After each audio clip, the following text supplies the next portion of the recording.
Didn't like this person? Take my daughter on her college interview. She'll feel so much better with you there. I'd feel a whole lot better if you would just turn and leave. Mr. Kelman, you're 3 weeks late. I need a check. You had to screw a friend of mine, someone I see at school every day. You're priceless, Dad. Hold on here. Just try not to catch anything you might give to my mother later, because I don't want to have to take care of her. So this film is about chasing youth. I'm wondering, in your own life, have you ever felt those insecurities about getting older? Sure. Yeah, sure. You know, I mean, it changes so fast. This last year, I got my knee replaced. I got an artificial knee.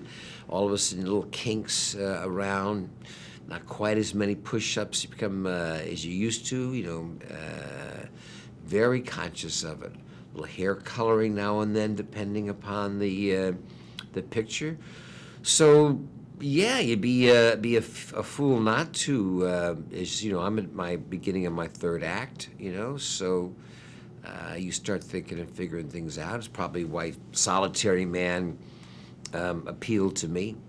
I always love those kind of dark characters that have a little sense of absurdity and a little sense of humor about it all.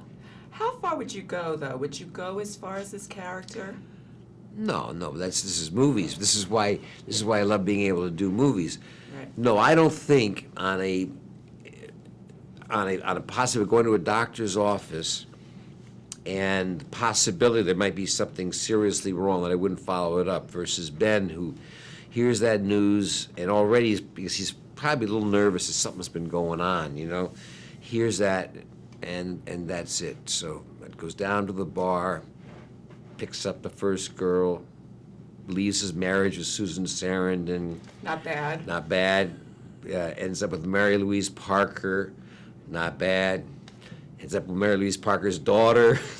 That was not good. You know, that was not good. But it was fun. It was fun. Yeah, you know, so this guy is like, you know, he's looking like every day, in his mind, he thinks every day is his last. So, you know, live it to the fullest, carpe diem. What I loved about this movie, Michael, are the dorm scenes. Yes. What do you remember about your college experience? Did you have similar experiences? Well, mine was a little different because I was a product of the '60s, so it was pretty free back then. Although we did not have co-ed dorms and anything else, but I went from sort of private prep schools back east to University of California at Santa Barbara in 1963. So it was rock and roll, but I loved my college days. I just loved them. But I love these dorm scenes with Jesse Eisenberg, who was a lovely actor, and trying to take this shy, awkward kid and like we all say, like youth is wasted on the young.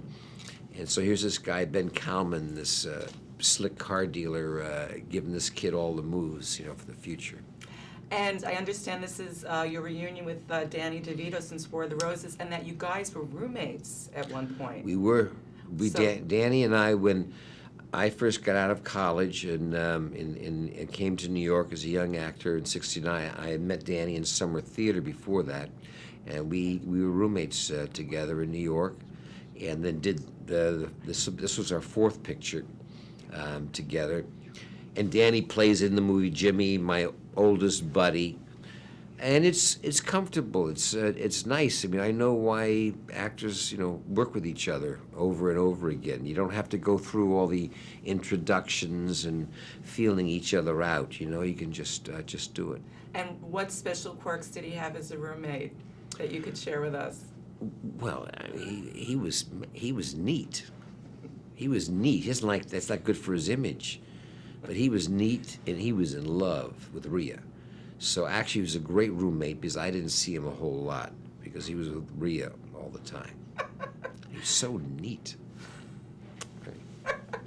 And I have to congratulate you on your wife's nomination. Great, yeah. Wonderful. So, and I got to see the play, and I cried when she sings "Send in the Clowns." Oh, yeah. Beautiful. Just a great interpretation. No, I couldn't be happier for Catherine. She hasn't been on. A lot of people, you know, she was a hoofer originally, did 42nd Street in London 20 years ago.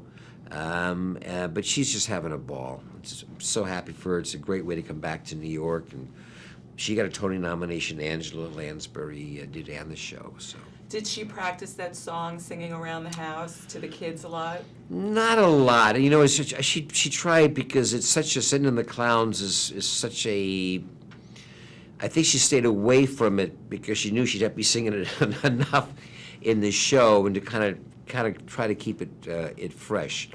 But if she didn't sing it, the kids certainly did because they know every song from the show. And they gave her advice, Mommy! Right. They came. They've seen the show a couple times. It's great. It's great when you do something that your children can actually see what you do for a living. Absolutely. And what's your next project? I'm gonna do Liberace. That's right. I'm gonna play Liberace with Matt Damon, Steven Soderbergh directing, Richard LaGravenese script, Jerry Weintraub producing. That's going to be a hard one to shake. I'm sure you're living. Yeah, right. I said, yeah, I haven't started yet, so but I'll be doing my practice. But let's just say I won't be taking the costume home.